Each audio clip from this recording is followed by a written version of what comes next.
Marketing is hard. But I'll tell you a little secret. It doesn't have to be. Let me point something out. You're listening to a podcast right now, and it's great. You love the host. You seek it out and download it. You listen to it while driving, working out, cooking, even going to the bathroom. Podcasts are a pretty close companion. And this is a podcast ad. Did I get your attention? You can reach great listeners like yourself with podcast advertising from Libsyn Ads. Choose from hundreds of top podcasts offering host endorsements, or run a pre-produced ad like this one across thousands of shows to reach your target audience in their favorite podcasts with Libsyn Ads. Go to libsynads.com, that's Libsyn, ads.com today. Well, welcome back to the Backyard Gardens podcast, ladies and gentlemen, and more importantly, Happy New Year. I did forget to tell you last intro that I hope you had a happy holiday season. This episode is all about focusing on growing the essential edibles, and that's a really important process to go through because what it does is it helps shape you in your garden to really maximize it for long storage and stuff you're going to use more often. It depends on how you want to garden, but you guys really like this episode, which is why we're replaying it during our break. And I hope you truly enjoy it. If you'd like to support the show, please feel free to do so by checking our Amazon list below, or you can buy some seeds from us. Our discount code for seeds available until February 15th is YBBBB. I believe that's the right amount of B's. It should be 5 letters and only one of them is a Y, if that helps. But definitely get yourself some seeds, get yourself your garden going. We've got direct sowable seeds. We try to give you a lot of seeds so you don't have to skimp on them and save. You can really be very frivolous in the way you plant and plant extras. Maybe you can give a plant away, who knows, but that'll really help out the show. And you can also become a patron or a subscriber, and don't forget to pick up the planter app. It'll help you plan your garden. We do it, and that's exactly why we're taking time off, because we're focusing on the planter app to design our gardens and plan them out for the year. Use the link below to get a discount code, and once you use that link, it'll take you to the download and you can use it on all of your devices. So you definitely want to check out the planter app, and don't forget to get some seeds. But I hope you enjoy the show, and we will see you soon. To have a good harvest, one must plant good seeds and must also use the right kind of fertilizer. The carrots have grown large and firm. How good they will taste. Leonard just sent me a message and said, we're going back to a history lesson. No, not quite. We ain't going there yet. But look, everybody, I want to say this real quick before we get started. Check us out on Patreon.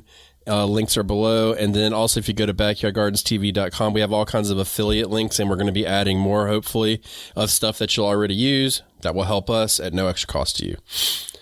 Essential edibles. So we did an episode, what is it, late last year, maybe, Batavia? Mm-hmm. Like November-ish, and we released it on Patreon, and it was kind of the history of gardening and stuff like that. And this subject was the first episode. It was a subject that came up within the subject, and it really struck home to us. So we have been working hard on our plans, and I think we might want to adopt this a little bit. What do you think? It speaks to me. It does? Yeah, it does. Like, there's a simplicity that I feel like I want to achieve. Whether or not it's going to be my reality, like, I visualize the garden being kind of this simple place and growing simple food, because that's the way that I eat, right? Yeah, and I mean, so I guess what we really need to start off with is exactly what is an essential edible. Wouldn't you say? Okay. Yeah, I mean, sure. I mean, like, before the episode started, we said we were going to start with that, right? I'm acting, okay? Get off my back. I can't help it. I'm in rare form today, man. This is, I don't know. I don't know if this is New Year, New Batavia anymore. No, New Year, New Batavia. The door slammed and the good Lord hit you. Wait, what is it? Don't let the doorknob hit you where the good Lord split you. That's what happened. But this is a good day, a good morning. I slept well. I'm feeling fresh. We're recording in the morning, which secretly I'm hoping that I can get young Ben to do more often. Like, like, buckle up, guys and gals. This is the best version of me. Like, that's a big setup, isn't it? Yeah, it is. It really is. So here we go. From here on out, everybody, when you go to listen to this, grab a cup of tea because we're doing them in the morning. But we digress. And also, you weren't getting the best version of me like in the last, 3 years because we've been recording in the afternoon. So thanks for sticking it out with us. So an essential edible, I don't even know if there's a real definition, but I'm going to give you my definition. And I would say that it's a vegetable that you grow that you eat a lot. That's like a cornerstone in your dishes, right? You agree? You agree with that definition? Yeah. And I think that's one of the benefits, though, is it's not only a list of vegetables. I think there's some vegetables that we can kind of lean into and say this is pretty common across a lot of tables, but I don't think there is an exhaustive list that's been published that says it's only these things. No. I mean, I guess I know when we did that other episode, there was a list of like common vegetables grown in like the 17 and 1800s that really were, deemed the essentials. And if you want to take it back to that, I mean, it was basically stuff like long storage items, could be used in multiple dishes, cabbages, carrots, stuff like that. I believe that tomatoes weren't even on the list at all, which was, at first it was shocking, but then I started thinking about it. I'm like, actually, it's not that shocking, But I think that the focus was mostly on like cool season gardens, and in the summer, like our diets change, especially if you practice seasonal eating. You definitely your diet will change throughout the course of the year. So I think there's multiple essential edibles for multiple seasons. Yeah. Maybe I'll be as bold as to say that we have reintroduced the term and now we're defining it, as we speak. That's scary. I don't know if I'm ready for that responsibility. Well, it's kind of hard now to, hear edible associated with something and not think, something different. Yeah, we ain't talking about weed, but that could be essential to you. Yeah. No, I think that paring down your thoughts around like this is what's essential for your garden, essential for your kitchen, essential for your plate, and as you talked about, you mentioned tomatoes and maybe how they were lacking. It made me like kind of bookmark a rabbit hole I want to go down on the internet. When did tomatoes become the thing that represents the home garden? This is off track, off subject. That's also a version of Morning Batavia. Yeah, that's but that's a good question. Everybody put a pin in that. We'll be back to talk about that one day probably. But so now you know what an essential edible is, like the concept behind it. Yeah. And look, elephant in the room is Batavia brought it up. Look, if cannabis is an essential edible to you, put it on your list. Okay, there it is. That's out there. I'm really trying not to call it weed or chronic or anything. I'm trying to like be respectful and political about it and call it marijuana or cannabis. Okay. So that's just a personal thing I'm doing. But okay. Look, I want it to be legalized, and if I keep calling it weed and everybody else does, it just gives it a bad name. Okay, because I'm not here to question all of your decisions. That's okay. Somebody out there wants to know. But the question that Batavia and I came up with both were like, why should we grow essential edibles? Like, especially in 2023, how old do you feel now? Is why should we grow an essential edible? Go. Because it's something that we want in our gardens. So that's the Sunday school answer. Yeah. So I think that if I take these last years of gardening, so if I go back to like 2008 and those, the first garden for me, and then those years afterwards, there was no like planning of growing food to cross multiple plates. Or, it's not like I'm growing to eat in a full season. It'd be nice to grow a few things. Yeah. Right. And so there wasn't the need for me to kind of pare down and say, where are the things that I absolutely want kind of to be harvested from my garden? That wasn't it. When you start to think about growing food, for longer consumption, like, to represent more of what you're eating. So we always say, you say this and I still agree. You're not, how do you say it? You're adding to, your everyday meals with your garden. It's not to replace like what you do at the grocery store. You say it in a different way. Thank you. That's the word. So the garden is meant to supplement, but it's supplementing more and more each year for you, right? Yeah. During times. Yeah, it is. Yeah. Well, that's the same for me. And so now I have to ask myself, like, it doesn't make sense for me just to have a cucumber plant and a pepper plant and be done with it, right? That's my garden has evolved, or my desire to garden has evolved. So now you're really getting down to the basics. Like 10 years ago, I would have never thought to grow onions ever. But here I am now, and that's a part of what I cook with often, and I have an opportunity to grow them within my garden, right? So that's the why. Did I miss the question, Leonard? Rewind. What was the question? Why is it important? Yeah, what I said then. Yeah. See, yeah. I mean, you're talking about an entirely different subject, which is valid, and the evolving of a gardener or a garden, and it's just like you said. Like when I started, it was the same thing. Like, oh yeah, I think I'd like to eat a tomato. I'd like to eat an eggplant. So you plant it, but then as we get deeper and deeper into it over the years, and I'm sure there's somebody out there right now listening that's like, I just want to grow some food. Like, this is my first year. And like, I hear you. But eventually, once you start getting better and your gardens get bigger and bigger and whatever way you can do it, you'll start. And we talk about this all the time, and I'm not going to stop talking about it. You'll start planning about how your food is going to go into your meals, right? So the novelty of just growing a certain vegetable will kind of fade, but then you get to this next stage. And like when you grow, I mean, what's your record tomato plants you've grown? I may be off by one or two, but maybe like 13 tomato plants. So 13 tomato plants. I thought it was more than that. I mean, we all know that you have 952 garden beds, so. Yeah, I'm doing this, let's call it 15, an odd number of 15, because I've done things in containers while I've also done things in the cage baby, and then in a couple other spots. So that may be like 1 or 2 plants high. No, you have this thing in your head about I just grow too many tomatoes, and you have to have a really high number of tomato plants to validate your idea of I grow too many tomato plants. I thought you were in the 20s, the high 20s, so.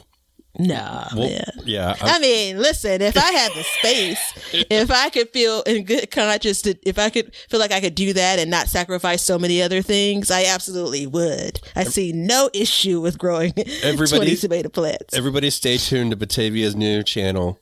Welcome to Batavia's Tomato Farm. That's what it's going to be. Boy, shit. An urban tomato farm. I love it. That's it. That's all, man. But I mean, if you think about too, and I mean, I'm not trying to get like overly political, but I do need to get factual. Like right now, we know that food prices are high, and they're probably not going to go down too much. So when you think about these like vegetables and stuff that we eat all the time, it makes sense to plant more of those instead of fewer of a bunch of different things. And I mean, and it took that episode to really step back and look into it to understand that, like, there's, for me in my garden, let me say it that way, there's no point in growing 2 cabbage plants and, 10 carrots or something, and then 4 tomato plants and stuff like that, when I can really focus on these other things that can get multi-uses, longer storage time, so I don't have to eat them real quick, because I got bad news. I just looked into the crisper in my refrigerator, and there's a bag full of watermelon radishes that I harvested that were all soft. I was pissed. Oh, yeah. So, but you know what? They had been in there for like 2 months. So it kind of goes, if I would have realized that they were in there, there's a long time, but if you put a tomato in there, it's not going to last anywhere near that long. It would be mush. You'd be like cleaning out your refrigerator. So, and the taste would be much, much different, even though it's garden harvested. Right. So let's do this. Let's reset here. So I'm having this thought around why it's so difficult to kind of plan out what you're growing and how much of a thing you're growing. So now let's stop and say that we don't have gardens. And today we are using the grocery store to get all of our food. What are the things that we consider essential edibles in our grocery store list, right? You know, and the things that go into our cart. If you don't use a grocery store list, and if you don't, shame on you. I live by it. So if you think about that, and I'm going to bridge this gap when it comes to, I buy one bag of carrots and then I'll buy another bag in probably a month, right? But I only need to get one bag because that's how many I'm going to eat in a month. Like, that's the way that I want to look at what are my essential edibles. But then when you go back to your idea of like, it doesn't make sense for you to buy to grow more than or less than 2 cabbages or just 2 cabbages. That's the part where it becomes hard. Like, the math is hard because, I mean, you're probably not going to the grocery store to buy 10 cabbages at a time, right? No, but I'm planting my garden so I can harvest my cabbages one at a time.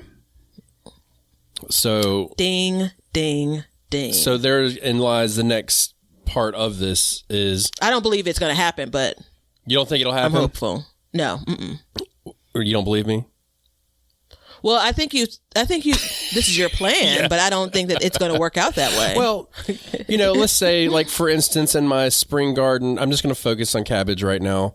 I'm going to plant, I think the total is like 15 cabbages.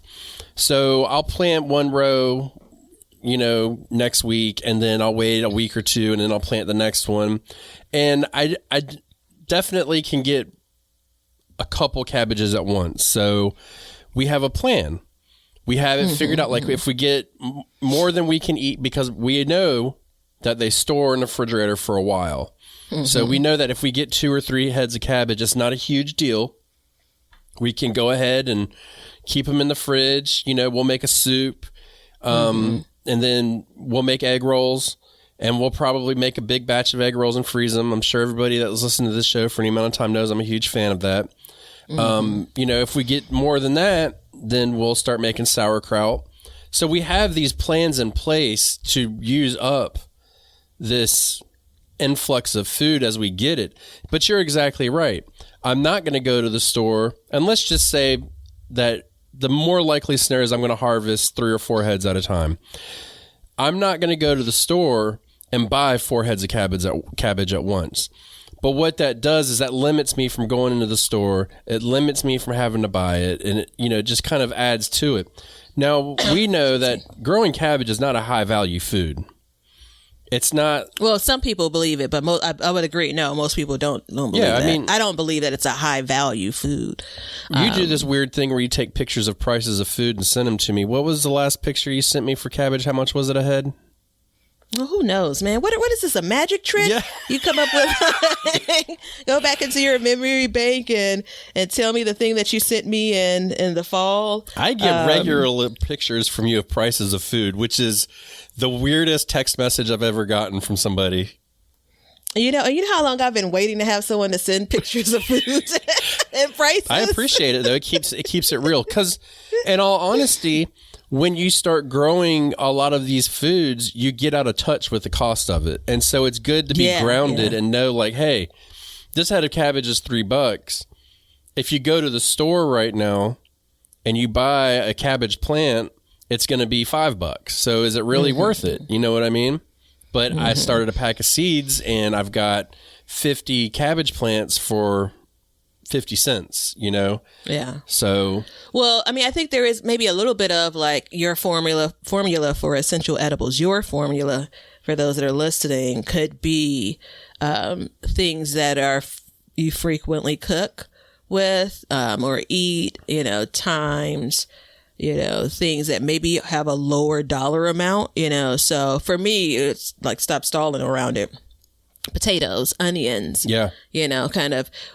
These are oftentimes referred to as well as food staples, right? You know, carrots. I think I think because those vegetables do hold a while, so, you know, there is this idea of like, there's a season for this. It's different. I wouldn't even name tomatoes as like a food staple, only because there's a period of time where they're really good and then the rest of the year, you know? So if you look at those and I say, well, no, I'm not going to buy 6 heads.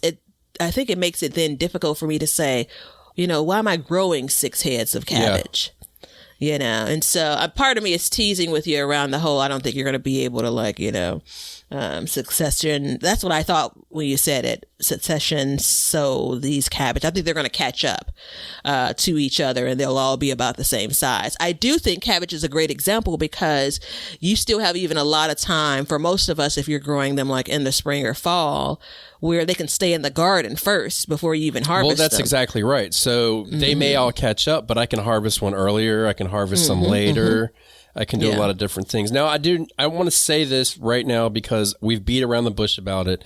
The essential edible list is only for you as an individual. There is not a list that I can give you or Batavia can give you that says this is what you need to grow. You'll see that all the time, but you know what you eat. And that's the beauty of all of this is your essential edibles are based off of your taste, your family's needs, and what you eat, how you cook, what region you're from. I mean, there's a lot of different variables here. You know what I mean? Yeah, yeah.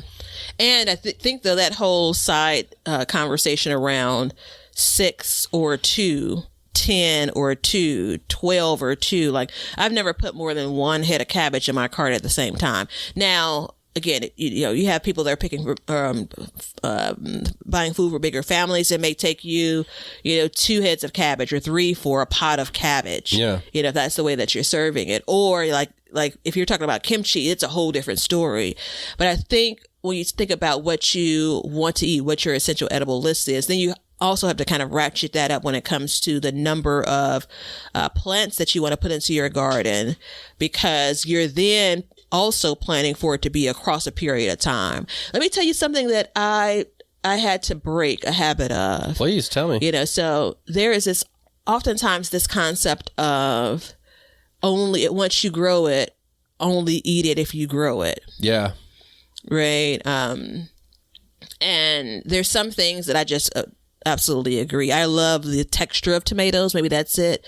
It's just something that I want in all of my kind of garden salads, not maybe a Caesar salad, but garden salads. And so I sacrifice and I eat crappy tomatoes during the winter, you know, so it's not, that's as much as I love them. It's not like I limit myself with them.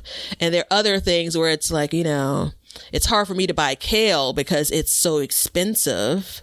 Right. And I know how much can come off of one single plant. You know, it's super hard for me to do it.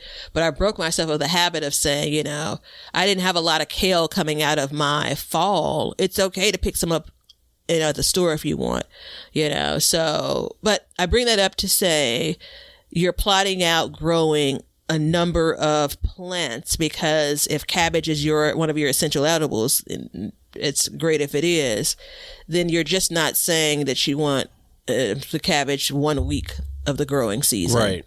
You know, you're saying that you want it multiple.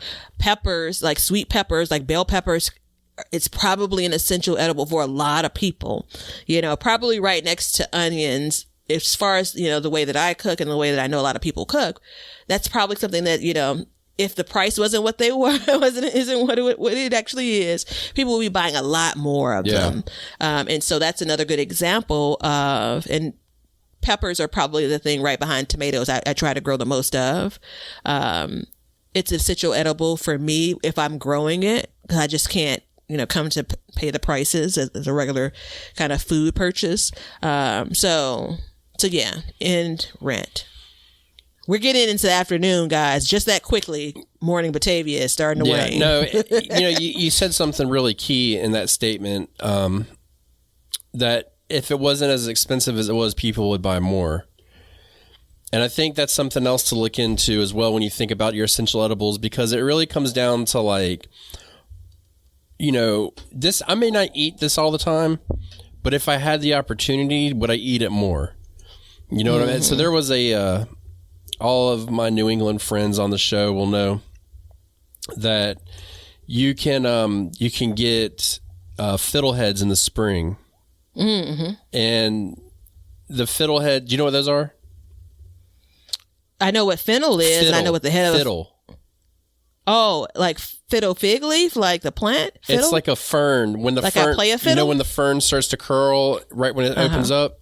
That's what, and you can get them all through New England like all spring. Oh, okay. You can buy them like I don't. packages of them fresh, and they're delicious, but they're expensive. So that's something that would be an essential edible for me, because if I could grow it, I would. Now I haven't seen it down here. I think people would look at you like you're crazy in the South if you ate it. But that was something that's very delicious. Same with like snow peas.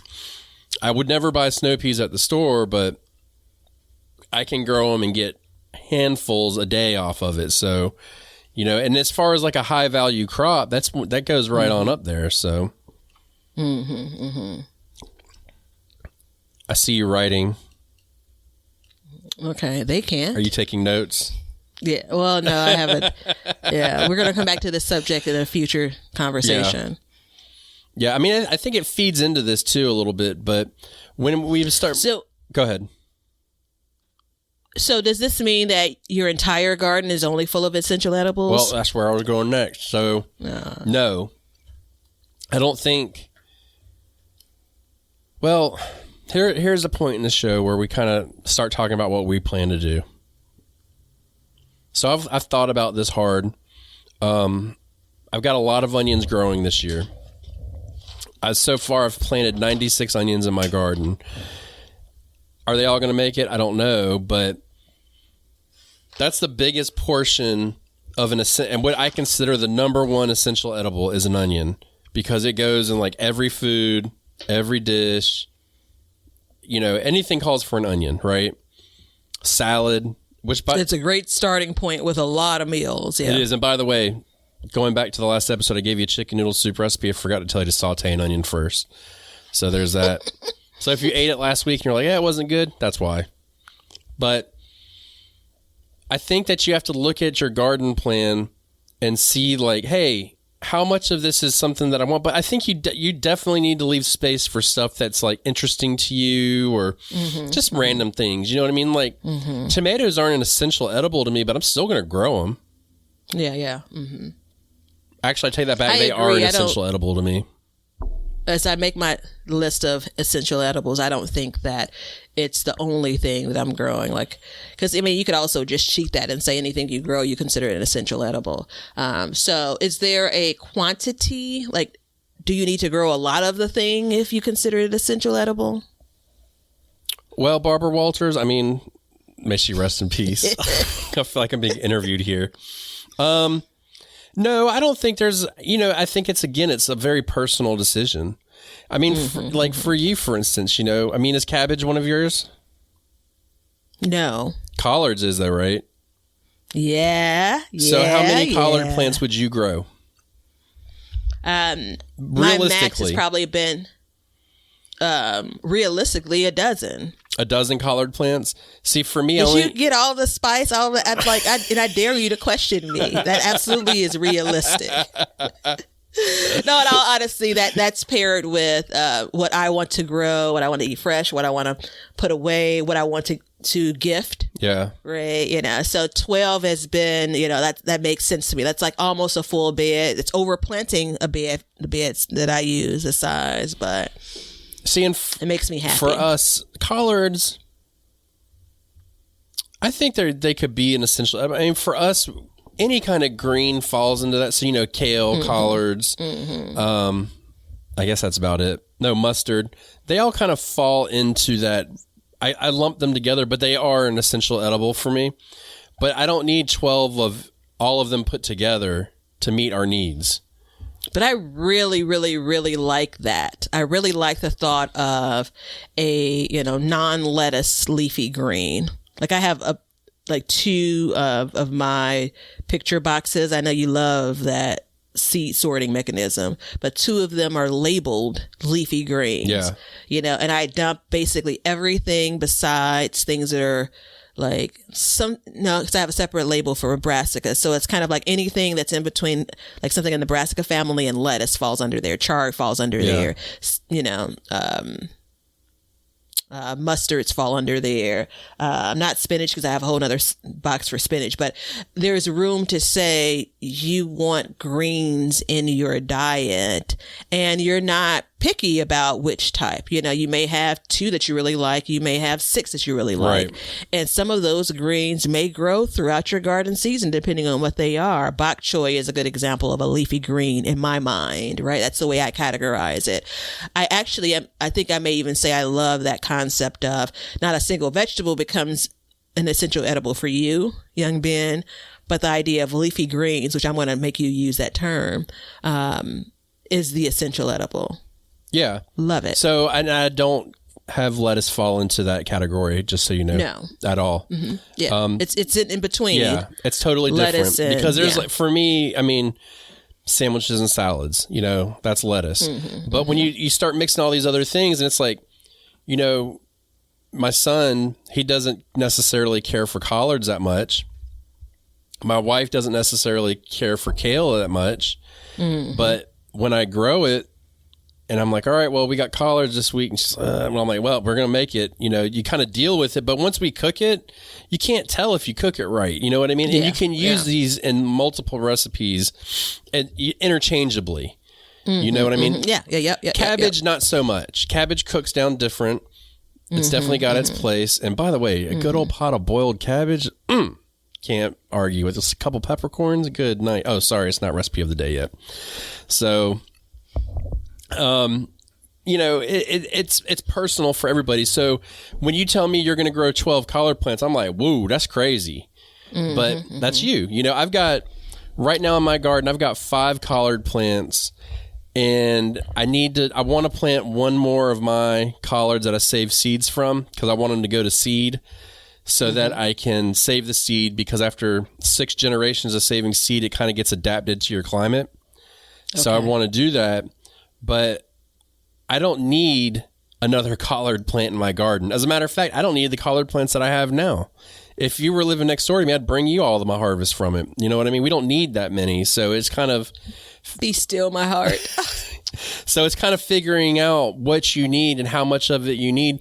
And even lumping these things together, I didn't even think about that before, but that's a great idea, is like lumping different things together, like squashes, for instance. Like if you move from spring into summer...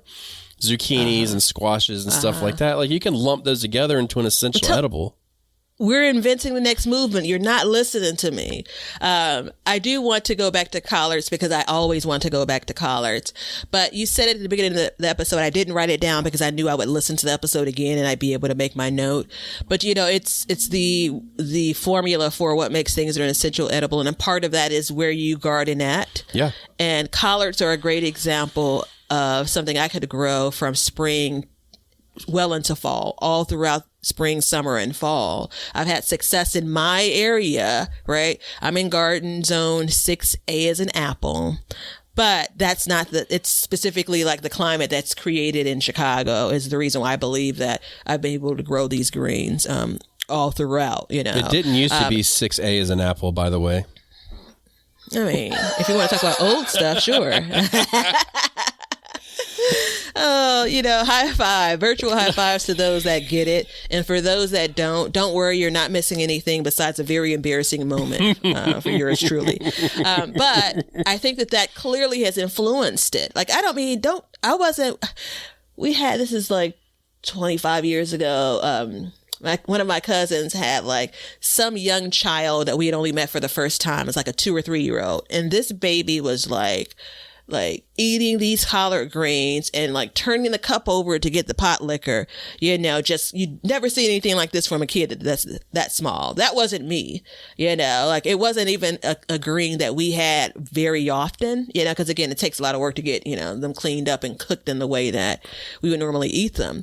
But a combination maybe of them doing well in my garden, a combination of me cooking them in the way that I have enjoyed them over the years. Like, it definitely is a love that I have for them. But maybe it wouldn't be an essential edible if I didn't have like 6 months of growing them. Yeah. So I say that to say that's one more example of why your list is your list, and how different things influence it. Right. And it doesn't have to be your forever list either. Well, like sweet potatoes is an essential edible for us. Interesting. You know, we can grow sweet potatoes pretty well here. We get plenty of growing season. I'm usually harvesting my story is a lot different than a lot of people farther north of me, where I'm harvesting my sweet potatoes when there's still a good month and a half left of hot weather. So we have plenty of growing season for it. So that's on my list. We enjoy them. We mash them, we bake them, we boil them, we do mostly bake them, but we do all kinds of different ways with them. So like last year when we didn't get a great harvest from it, it was actually devastating to us. I mean, we still ate sweet potatoes, don't get me wrong, we still have a couple, but nowhere near the amount we needed. So for our family, it was not a good situation. So, and I mean, I think last year was the first year I actually grew potatoes, regular potatoes, and they have become an essential edible because you can eat them in so many ways. What's your favorite way to eat a potato, by the way, other than French fries? That's a hard one. So the give me all of the things part of me, it's French fries hand down, but probably a baked potato is my favorite way. Vinegar or no vinegar on your French fries? No vinegar. I don't know if you gave me the recipe years ago as a part of the show, and I bought the malt vinegar and never made it because that's kind of the thing I do. Yeah. So I don't even know if I've ever even had. I've been to London, so I must have had. Yeah, you had. Did you like the French fries? But no, I'm talking about like oven roasted potatoes. I don't eat it as often because who has 45 minutes to wait for a potato to cook in the oven? But every time I have a baked potato with butter and a little bit of salt, I do feel like this is what heaven could be like. Yeah, I like boiled potatoes. So, and add a little bit of avocado if you have a fresh avocado, and I know it's hit or miss with those. Yeah. So it's actually funny you talk about cabbage because we just had a new dish, and I'll give it one day on here that we can add to our cabbage and also our potato uses. That's Bubble and Squeak, I think is the name of it. It's a British dish, I believe. That was really good. So, and that's the thing is, just like you said, as you grow more of these in your climate allows you to have these prolonged, long harvests of some of these plants. You learn how to consume them more and more. Mm-hmm. And I think as a gardener, wherever you live, your essential edibles will change as you move from one region to the next. What do you think? Absolutely. I was talking to a buddy this week, and I'm just like, moving. It's so stressful. It's so hard. I have no desire to do it unless I'm moving to a warmer climate. And sometimes for a split second, I think about like, oh my gosh, how much am I going to have to relearn when I move to a warmer climate? And I mean warmer throughout, 12 months of the year. Yeah, definitely. I think what ends up probably happening, I bet there were things that you were, what she's going to say, nope, never.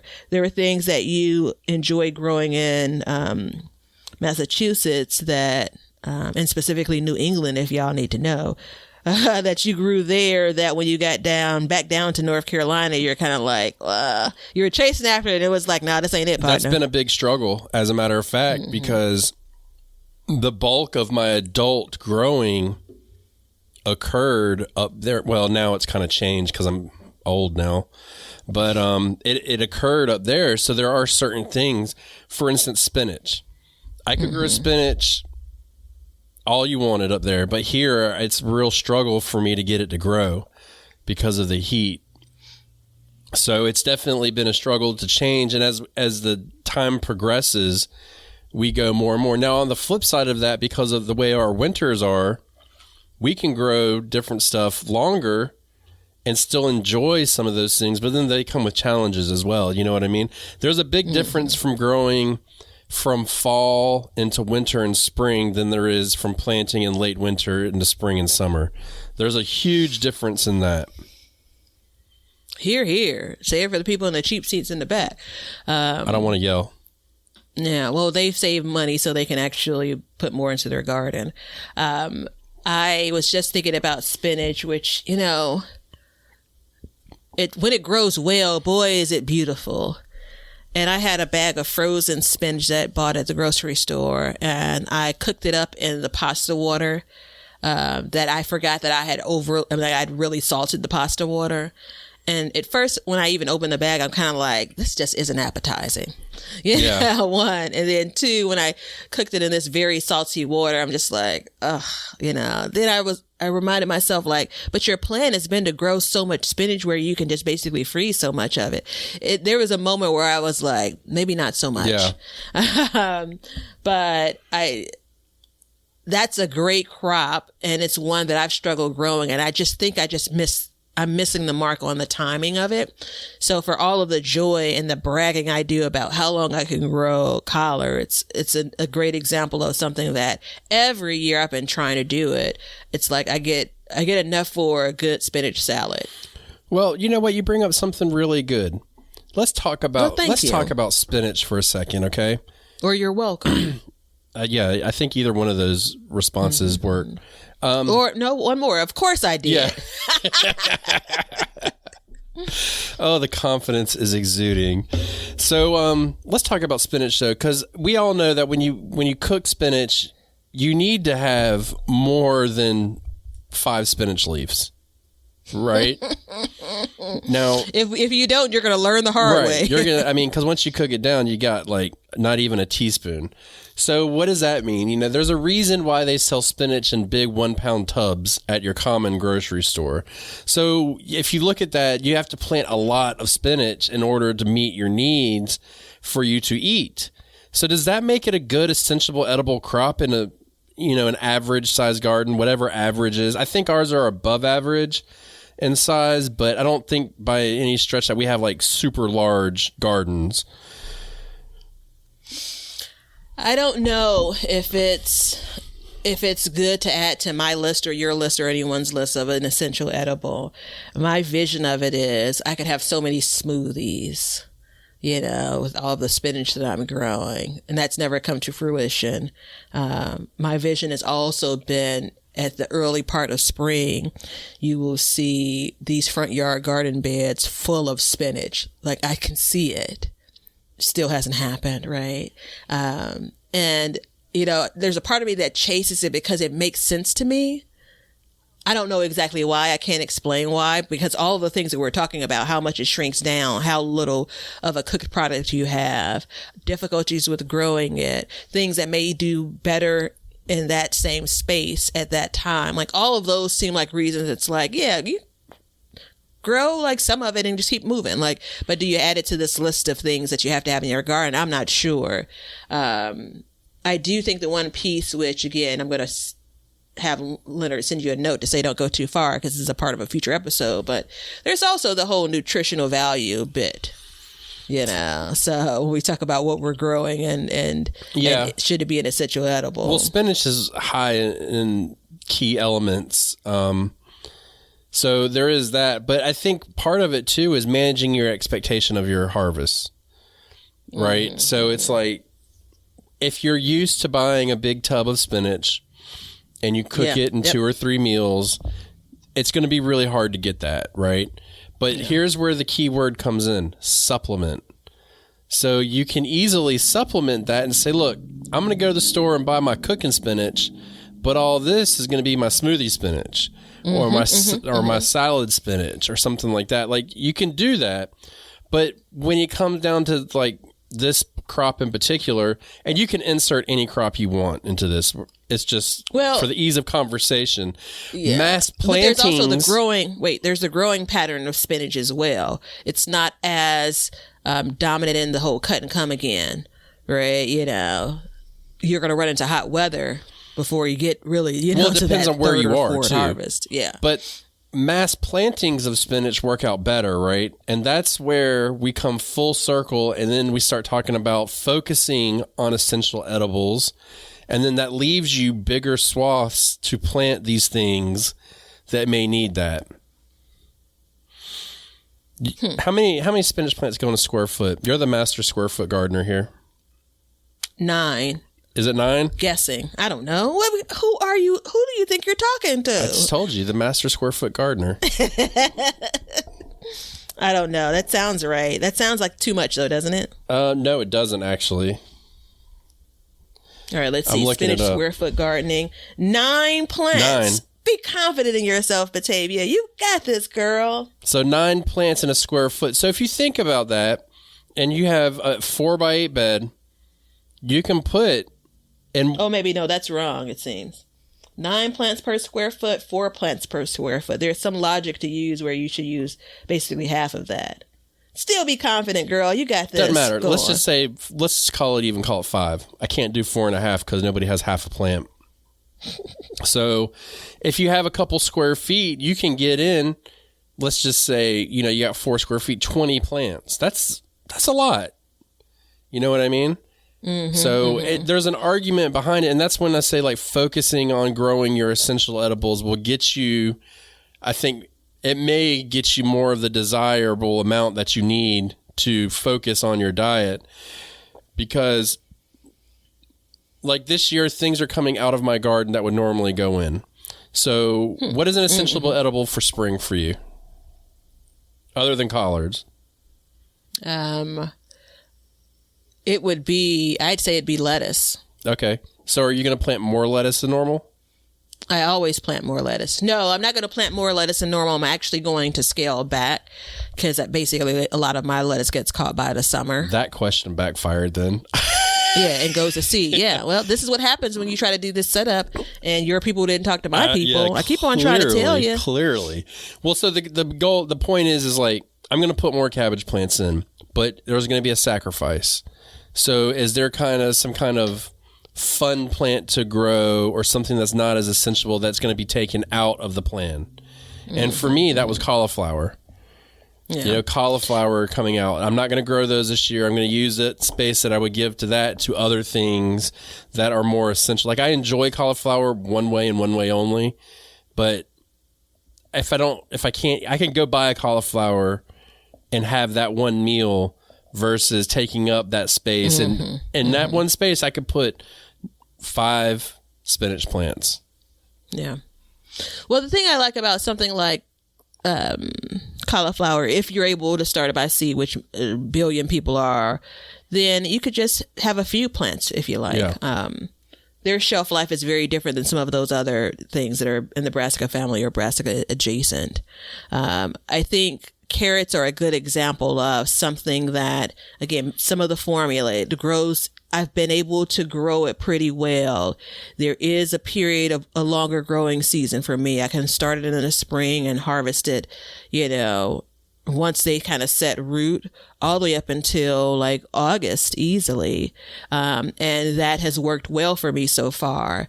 And then the question becomes, should I just be growing more of that? Like I found a crop that really works. Right. And if I do though, it still needs space. So something, and it's probably some of the rich soil too that I'm going to be like, I'm going to use this bed. This bed grows these other things really well, but I'm going to put carrots in this bed because I know that they'll do excellent here. Right. So there is a little bit of a sacrifice. I haven't, especially because I'm going to be direct sowing carrots. That gives me time, and I still haven't worked through my garden plan. That gives me time to figure out if I'm going to have to make some sacrifices, because I would consider carrots one of my essential edibles. So if you would have just framed that question differently, I could have given you a winning response. Okay, well, excuse me.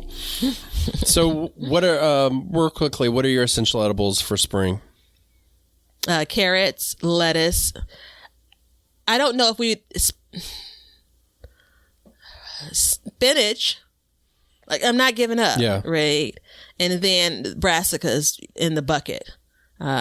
So that includes your collards, that includes your broccoli, that includes your cabbage, right? It's going to take my cabbage a bit longer to put on a head, so I'll be harvesting it, way after these other ones. Right. But it's not like equal numbers of plants for any of those things. And those kind of go into like your bucket of leafy greens. I have a similar bucket when it comes to those. So you're going to be focusing more so on those than other plants that fall outside of that list? soup, and focusing more on those and starting with those as this is what I want to plant, and then other things fit in where they get in. The saying is actually get in whether you fit in, but you get it. So for me, it would be carrots, greens, cabbage, and turnips. Those are my essentials. And then I onions. forgot about turnips, and I forgot about beets, but they're not essential edibles. Right. I do want them in my spring garden. So they are, pour them for right now. They're an afterthought, if you will. Yep. That's okay. Yeah, beets are the same for me. They are an afterthought, but I have a couple beets in my greenhouse right now. And I mean, I think I'm going to harvest one beet next week, and it's going to be enough for me to have 4 or 5 smoothies off of it. Like, I'm not like, oh, thank God I got beets. That's not my story. You could go with a garden without beets if you know. Yeah. So what about summer? What are your essentials? We talked about the framework of this episode, and you didn't mention this. Some essentials for summer are tomatoes, peppers, beans.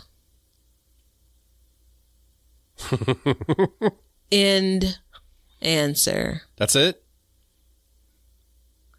Yeah. I wonder if potatoes were supposed to be in that spring one, I think. Yeah. Yeah.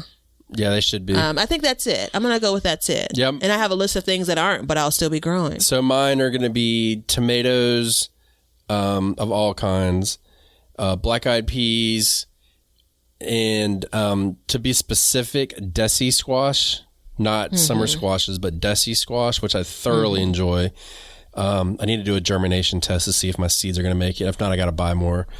And then I think that's it. And then I have my fruit trees, so they're essentials, but they don't count. So, peppers. All my different peppers, so sweets and hots and stuff like that. Mm-hmm. We've been talking about essential edibles for like 8 months now, specifically. Maybe shorter, maybe longer, like 6 months, let's call it. And this has been a part of going into the 2023 garden season, but I've not looked at it like it's make sure you include these in your garden. But I didn't look at it with this is the starting point for your garden and planning your garden. And I really like the idea of organizing kind of my list of what I'm growing in that way, because it makes me feel really good. What wasn't on my summer essential, growing list was squash of any kind. Yeah. But I'm going to grow it, but it's okay. I feel like I just had a freeing moment. Yeah. Not only is it okay if I don't have whatever a lot of plants are, whatever that number is in my head, and maybe it could make me okay with if they don't do well either. Yeah. Oh, I forgot to say sweet potatoes. It wasn't marked. I forgot to say sweet potatoes. You triggered me to say that. I had to get it out. Go ahead. I'm sorry. It's okay. I thought about sweet potatoes when I was going back and forth spring to summer, and I assumed you were going to say it, but then I'm not listing sweet potatoes as my essentials. But maybe it then gives me permission to not get so down about maybe some of those crops that don't do well if they're not on my, kind of your must-have list. Well, and I think you said something there. I don't know, you didn't totally say it out loud, but you didn't have to think very hard about it. It just kind of came natural to you. Mm-hmm, and I think that's a big telling tale of like, what's your essential edible for your garden? If you think like, what am I going to grow in my garden? And you start spitting stuff off, then like, hey, that's definitely going to be it. So it could be a subconscious type thing. Yeah. Top of mind, something like that. But we know one thing. And one thing only, if we grow all of our essential edibles, what good is it going to be if we don't have the recipe of the day?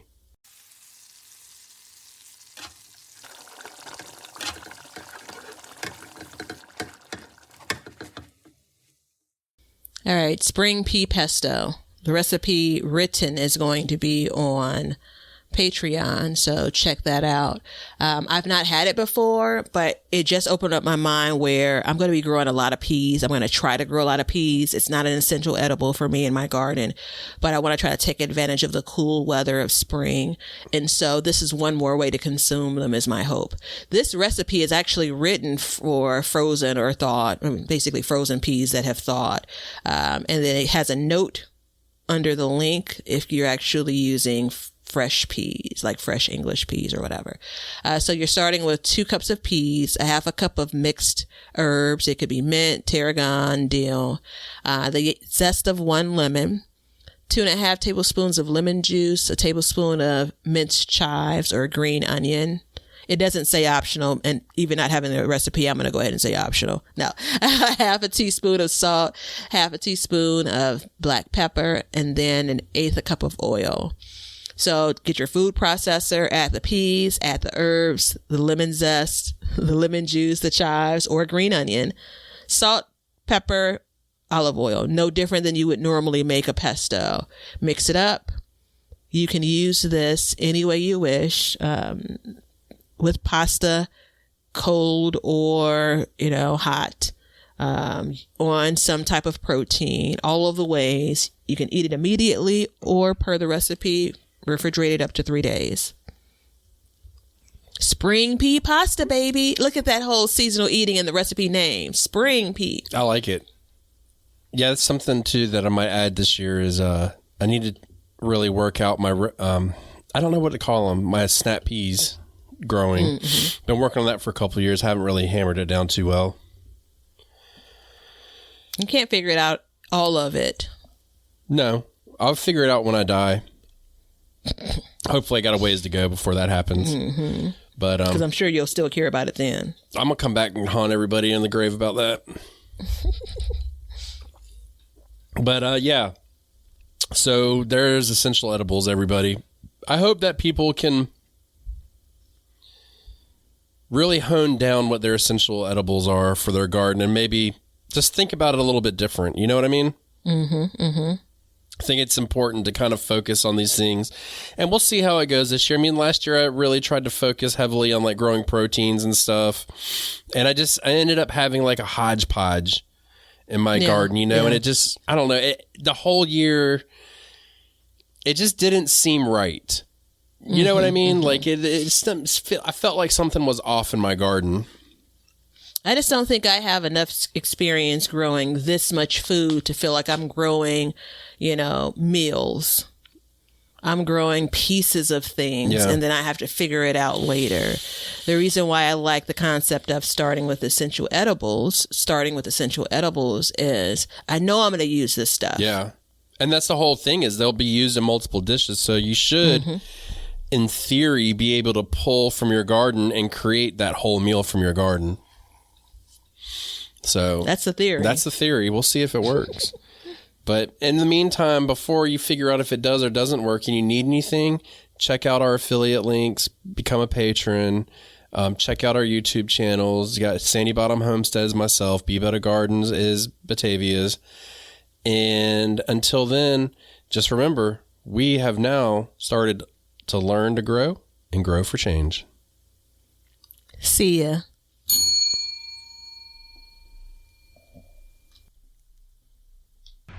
Now you know why people feel like celebrating at harvest time. All over the world, people have feasting and good times when the crops have been gathered in. Hey everybody, thanks for checking out the Backyard Gardens podcast. If you like what we're doing and you want to continue to support the podcast, head over to our Patreon page to sign up. You can also make a one-time donation using PayPal. Both of these links are in the description. With your support, we can continue growing and helping others in their gardens. See ya! If you guys want some Backyard Gardens gear, go to the link below and check out our t-shirts, mugs, pint glasses, and other gear. All purchases go towards helping to support the show, so thank you so much in advance, and we hope you enjoy. We want everybody to have a garden, and we're going to give you a chance to win free seeds every month. Head over to backyardgardenstv.com and enter your email address to be entered in all of our giveaways. Good luck! We want you to be a part of our gardening community.